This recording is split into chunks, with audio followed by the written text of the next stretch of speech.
Diputado Jorge Durán, quiero partir preguntándole por este tema que dice relación con, primera vez la Cámara de Diputadas y Diputados activa este mecanismo para pedir la remoción de consejeros del INDH, ¿no? Yo quiero saber, primero que nada, ¿por qué este recurso o por qué esta medida se toma solo contra la actual directora Consuelo Contreras y el abogado Ugaz, en circunstancia que hubo otros que también participaron de la decisión de, recordemos, ¿no?, querellarse por supuesto tráfico de influencias? Sí, bueno, la verdad es que este es un procedimiento que está en la ley y que permite a la Cámara de Diputados solicitar la remoción de consejeros del Instituto Nacional de Derechos Humanos cuando estos hayan incurrido en una causal de una acción grave, negligente e inexcusable. Y la verdad que la situación de Francisco Ugaz es una situación particular por cuanto él es querellante en una causa que se está tramitando en índole o en sede judicial, en la cual él tiene un interés directo y que tiene que ver justamente con la decisión del INDH de accionar, de presentar una querella, a nuestro juicio, fuera del ámbito de sus competencias. Por tanto, la situación de Francisco Ugaz, a nuestro juicio, es una situación de una implicancia, de una intención manifiesta de la cual él debió haberse omitido, no debió haber participado. Y respecto de la directora Consuelo Contreras, creemos que ella es quien impulsa, quien promueve, quien incita a tomar esta decisión al resto de los consejeros del Instituto Nacional de Derechos Humanos, diciendo incluso cosas que no son verdades, porque planteó que esto había sido discutido con tiempo, con dedicación, y que la decisión se había tomado luego de escuchar y tener todos los antecedentes, lo cual fue desmentido por otros consejeros. De hecho, varios de estos consejeros se abstuvieron de votar esta decisión, argumentando que se estaba tomando a la rápida, sin tener todos los antecedentes ni las consideraciones específicas. Es por ello que nosotros recurrimos respecto del accionar negligente e inexcusable de dos consejeros. El caso de Francisco Ugaz, por la implicancia, por no haberse abstenido de participar en una discusión en que tiene intereses directos, y respecto de la directora Consuelo Contreras, por impulsar de forma, a nuestro juicio, poco meditada, una querella que a todas luces escapa del ámbito de aplicación y de las potestades que se le ha entregado al Instituto Nacional de Derechos Humanos. De hecho, bueno, la misma Consuelo Contreras señalaba, aparte de lamentar la decisión de la Cámara, pero decía: tenemos la convicción de que las querellas presentadas han sido realizadas en el legítimo uso de las facultades. Además, aquí, diputado, y me interesa por supuesto su opinión, hay opiniones distintas también entre los juristas, entre los abogados, respecto de si cabía o no que el Consejo, o más bien en este caso el Instituto, presentara esta querella. ¿Cuál es su postura ahí? A ver, primero, Consuelo, yo quiero dejar muy en claro, perdón, Ujú. que nosotros tenemos una legítima valoración de lo que significa el Instituto Nacional de Derechos Humanos. Y hablo no solamente como Evópolis, sino que también como Chile Vamos. Nosotros creemos que el Instituto Nacional de Derechos Humanos juega un rol muy importante en nuestra democracia.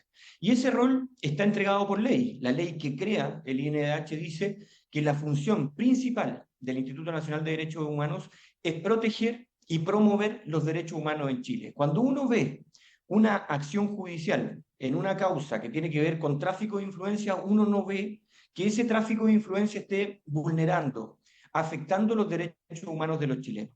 Al contrario, creemos que el INDH actúa fuera del ámbito de sus competencias, y no solo nosotros, así como Consuelo Contreras dice que tiene la convicción que actuaron dentro del ámbito de sus competencias, nosotros tenemos la convicción que lo hicieron fuera de estas. Y la Constitución política establece que nadie en Chile puede atribuirse facultades que no le ha entregado la ley. Consuelo Contreras y el INDH actúan fuera del ámbito legal. Y por eso no solamente hemos hecho esta solicitud de remoción a la Corte Suprema, sino que también hemos hecho una presentación ante la Contraloría General de la República para que justamente establezca que se ha actuado fuera del principio de legalidad. Nosotros, Mirna, hemos llegado al convencimiento que el Instituto Nacional de Derechos Humanos, en este caso particular, actuó fuera del ámbito de legalidad. Pero también es muy importante darle la adecuada protección al INDH. Y para nadie es un misterio que a nivel público, a nivel político, a nivel social, hace mucho rato que se está cuestionando el actuar del Instituto Nacional de Derechos Humanos. Yo me pregunto, legítimamente, y creo que una pregunta que se pueden hacer muchas personas, ¿el INDH actuó con la misma premura, actuó con la misma decisión, actuó, quizás la pregunta es, ¿actuó frente al fallecimiento de 3 carabineros en un acto de terrorismo en la macrozona sur?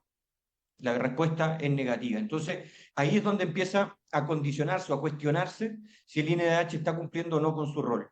Pero si actúa con total decisión, defiende su decisión, presenta una querella, se la declara inadmisible, apela a ella y sigue diciendo que en un caso de un delito a nuestro juicio común, donde a quien le corresponde actuar es al Consejo de Defensa del Estado, sea el INDH el que esté impulsando una acción en la cual claramente hay un candidato a alcalde por una municipalidad que eventualmente podría ser implicado en este asunto y le da tintes, le da ribetes políticos a la decisión tomada, a nuestro juicio, atolondrada y apresuradamente por el Instituto Nacional de Derechos Humanos. Sí, diputado Jorge Guzmán, voy a entrar en el punto que usted señala que es muy importante sobre la legitimidad, sobre si se ha politizado o no, como sostienen algunos. Pero antes de eso, porque en una columna de opinión, Consuelo Contreras decía que este tipo de acciones, por ejemplo, cuando por ejemplo, lo que vemos en los chats, ¿no es cierto? Esto de que se hace una, digamos, una gestión a partir del propio Mario Desbordes, que es lo que uno ve en los chats, al menos, ¿no es cierto? Habría hecho gestiones para que a través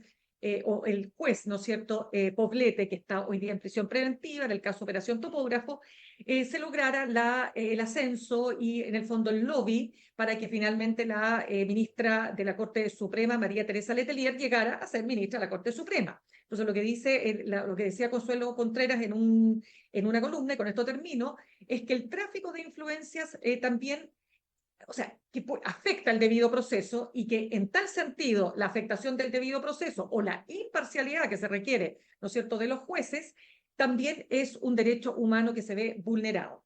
Entonces, ese es un poco el argumento, porque además recordemos que María Teresa Letelier no se inhibe cuando tiene que votar por levantar o no la prisión preventiva de este señor, de este juez que hoy día está ex juez en prisión preventiva. A ver, Mirna, yo creo que lo que hace Consuelo Contreras es ser una interpretación extensiva de sus potestades. Y esa interpretación extensiva de sus potestades, a nuestro criterio, lo hace con tintes, con ribetes políticos. Porque si tuviese esa interpretación extensiva, serían muchos los casos donde Consuelo Contreras y el Instituto Nacional de Derechos Humanos podría estar accionando. Yo me pregunto, tenemos listas de espera en salud extensísimas. Hay gente que fallece sin tener una atención oportuna en materia de salud, a pesar de que están reconocidos incluso por el GES. Y yo no veo a Consuelo Contreras presentando querellas contra el Ministerio de Salud por no dar cumplimiento a su obligación de entregarle salud a los chilenos. Pero sí la veo muy interesada en hacer, insisto, una interpretación sumamente extensiva de sus potestades, porque cuando uno revisa la ley que crea el Instituto Nacional de Derechos Humanos y dice cuáles son sus facultades, están enumeradas en forma taxativa. Y en derecho público uno puede hacer solo lo que indica la norma. Y en ninguna parte de la norma dice que podrá presentar querellas en delitos a nuestro juicio comunes como el tráfico de influencias, que el Consejo de Defensa del Estado sí tiene las facultades para accionar en defensa de los intereses particulares, y no el Instituto Nacional de Derechos Humanos, que finalmente dice que cuando un juez actúa con falta de independencia, eventualmente estaría vulnerando también derechos humanos.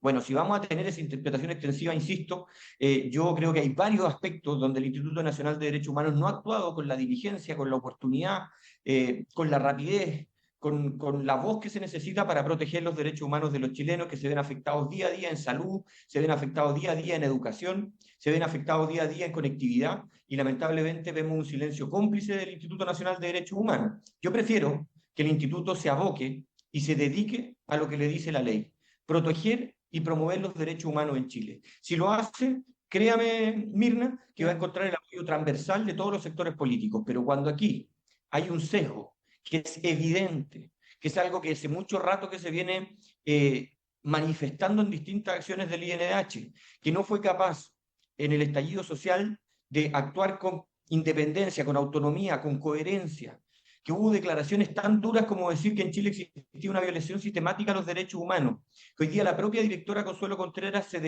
desdice de eso, incluso afirmando que Sergio Mico tenía razón. De verdad que le han hecho un profundo daño a la institución. Y nosotros, y te insisto, somos quienes necesitamos, promovemos y defendemos una institución, un Instituto Nacional de Derechos Humanos autónomo, independiente y alejado de presiones o intereses políticos. Ya, o sea, para usted está lejos de ser autónomo, independiente, y por lo tanto usted dice que lo que está de fondo es que se ha politizado hacia un sector político. Yo creo que hoy día el INDH sufre de una instrumentalización y una politización extrema que está afectando su autonomía y su independencia y sobre todo su credibilidad ante la opinión pública. Dígame una cosa, diputado Jorge Guzmán, estamos conversando con el diputado por la región del Maule, jefe de la bancada de Bópoli, integra además la Comisión de Derechos Humanos. ¿Qué le parece cuando el diputado del Frente Amplio, Gonzalo Vinter, perdón, señala: me causa mucha preocupación que la derecha, que hace 5 años se estaba dando cuenta de ciertos avances en materia de derechos humanos, tenga este retroceso, que por subir 3 puntitos en una candidatura a alcalde de Santiago estén dispuestos a cargarse una institucionalidad fundamental como es el Instituto de Derechos Humanos? ¿Ha habido algo de aquello en el sentido de una revaloración de la postura de su sector en el tema de los derechos humanos o no? Yo creo que nosotros tenemos una convicción respecto a proteger, a defender, a promover los derechos humanos en Chile. Y en lo personal, y estoy seguro que también represento a la gran mayoría de Chile Vamos, creemos que tiene que existir una institución como el Instituto Nacional de Derechos Humanos. Pero yo le diría al propio diputado Winter, ¿quiénes son los que le han hecho más daño al INDH en los últimos años? ¿Quiénes fueron los que trataron de instrumentalizar el INDH en el momento más crítico de eventuales violaciones a los derechos humanos en Chile después del retorno a la democracia con el estallido social? ¿Quiénes fueron los que promovieron y los que estuvieron acusando constantemente, y no solo acusando, sino también acosando al director del Instituto Nacional de Derechos, Sergio Mico, que además lo siguieron persiguiendo posteriormente a su gestión? ¿Quiénes fueron los que quisieron acusar constitucionalmente al presidente, al propio presidente de la República, argumentando que había una violación sistemática a los derechos humanos? Entonces, si hay alguien que le ha hecho daño a la institucionalidad de protección, defensa y promoción de los derechos humanos en Chile, justamente ha sido el Frente Amplio y el Partido Comunista. ¿Y quiénes creemos y tenemos la fiel convicción de que tiene que existir un instituto, pero que tiene que garantizar que no sea instrumentalizado ni politizado?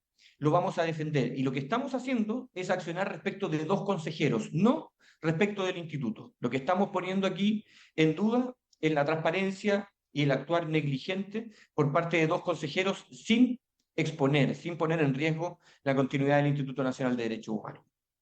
Diputado, vamos a otros temas antes que se nos acabe el tiempo. Quiero preguntarle lo siguiente. Pasamos de no quiero que vean mi lista del supermercado a dichos como el de los representantes del Partido Republicano: el narco no hace transferencias, y todo esto en relación a lo que se discute respecto de facilitar el levantamiento del secreto bancario para poder perseguir el crimen organizado, el narcotráfico, pero también, ojo, la elusión y la evasión. ¿Cuál es la postura suya o de su partido frente a este tema? A ver, lo primero, Mirna, yo creo que aquí se ha generado un conflicto, una disputa a nuestro juicio artificiosa. Si a mí me preguntan, le preguntan a mi partido si nosotros estamos disponibles para legislar en materia de secreto bancario, totalmente disponibles.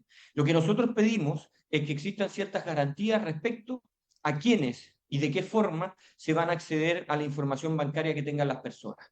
Nuestra observación tiene que ver principalmente que esto no esté sujeto a una persona que en definitiva, llamémoslo, pueda tratarse de un operador político. Nosotros creemos que el secreto bancario es una información relevante, importante, que efectivamente sirve, y así lo han dicho también los expertos, para enfrentar el lavado de activos y delitos de corrupción, pero para eso también es muy importante garantizar los derechos de las personas, que no cualquiera pueda tener acceso a la información bancaria de las personas. Para eso, que pueda ser mal usado en definitiva. Por tanto, nosotros sí estamos muy disponibles a avanzar y lo hemos hecho y lo hemos demostrado con acciones concretas en proyectos de ley que justamente se hacen cargo de la elusión, de la evasión y de tener una mejor recaudación por parte del Servicio de Impuestos Internos. Pero no vamos a estar dispuestos que al Servicio de Impuestos Internos le entreguen facultades excesivas que puedan ser mal utilizadas. ¿Quién creo, y esta es una opinión más bien personal, que debiese tener acceso a una información bancaria de forma más expedita y sencilla? Es la Unidad de Análisis Financiero, organismo descentralizado que tiene personalidad jurídica propia, que tiene patrimonio propio y que se relaciona con el Estado a través de una función de supervigilancia del Ministerio de Hacienda. y por tanto creemos que la UAF ha demostrado con hechos concretos tener esa autonomía del poder político que nos da más garantías respecto a de cómo se administra, cómo se utiliza la información que se puede obtener a través del levantamiento del secreto bancario, que, ojo, en Chile ya existe por procesos judiciales, pero ahora se estaría Claro. avanzando Sí, pues. en facultades administrativas. Sí, lo que pasa es que en el fondo lo que existe hoy día es muy largo, es engorroso, se demora mucho tiempo y se hace se hace en el ex post. O sea, una vez que ya se detectó, y en el fondo como un mecanismo de prueba, que es lo que se ha dicho. La idea es prevenir. Pero ¿sabe lo que pasa, diputado? Entonces, básicamente preguntarle lo siguiente, porque si se resguarda todo aquello, si se resguarda, por ejemplo, si se estableciera, ha habido muchas opiniones, que el Servicio de Impuestos Internos, el director sea por alta dirección pública, que sea, o sea, que en ese sentido no haya ninguna duda de que esa persona no está designada ahí por razones políticas, sino por sus propias capacidades, méritos, en fin. Uno, que si se garantiza, ¿no es cierto?, todos los resguardos debidos para que no se mal utilice la información, pero sobre todo para que se establezca el alcance preventivo, es decir, adelantarnos a los hechos antes de que los hechos ocurran, poder mirar, poder con inteligencia artificial, tecnología avanzada. En ese sentido, le pregunto, ¿está dispuesto su partido a dar todas las facilidades para que se pueda legislar? Totalmente, totalmente. Por eso nosotros hemos planteado que estamos frente a una polémica artificiosa.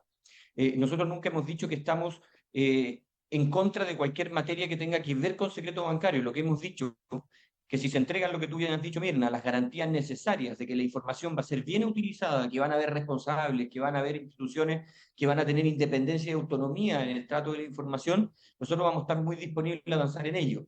Pero ojo con el Servicio de Impuestos Internos, que tiene, a nuestro juicio, un pecado capital que lo persigue, que cuando fueron te recordarás tú, Mirna, a delitos tributarios que cometieron personas del mundo político, Claro. el Servicio de Impuestos Internos se abstuvo de accionar, ojo, que tenía la capacidad de poder levantar las acciones judiciales, las tenía única y exclusivamente el Servicio de Impuestos Internos. Si el Servicio de Impuestos Internos no presentaba una querella, el Ministerio Público no podía investigar.